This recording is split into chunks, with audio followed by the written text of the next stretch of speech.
For 2024, we see a 2% increase in attendance numbers for the parks here in the United States, welcoming more than 300 million visits to all our attractions, theme park, amusement parks, zoos, water parks, you name it. And that speaks for the strengths of our market. Consumer spending actually increased by 7%, reaching an impressive figure of more than $32 billion US.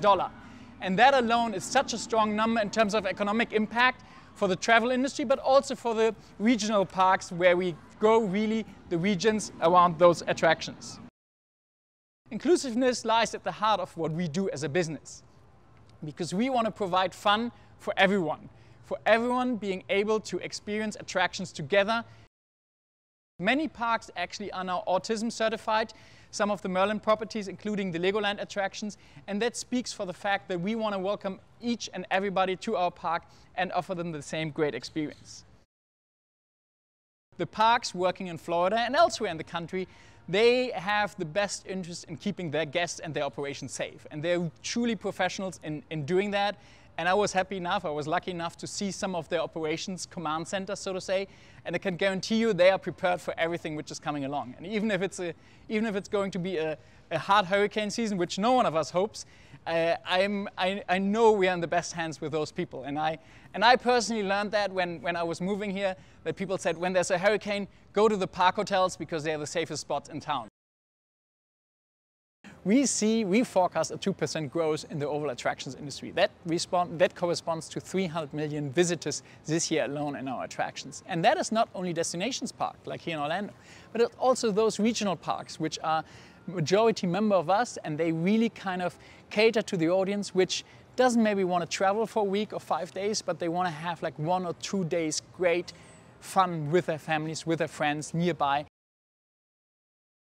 Technology actually works front of house and back of house. So you see back of house, for parks, it's very important to offer flawless operations. If it's mobile ticketing, mobile food ordering, all those things which make the day easier for attractions to operate, but also for the guests to have a more flawless experience. And I think there are some wonderful examples where you see like, hey, they have done this and now we need to top that. And I think this is not only about technology-based attractions, but I think Pipeline right next to it is a great example as well. It's the first surf coaster. So it is a new technology, which is not only, technology is not always screens, but it's also about innovation and about offering new trends.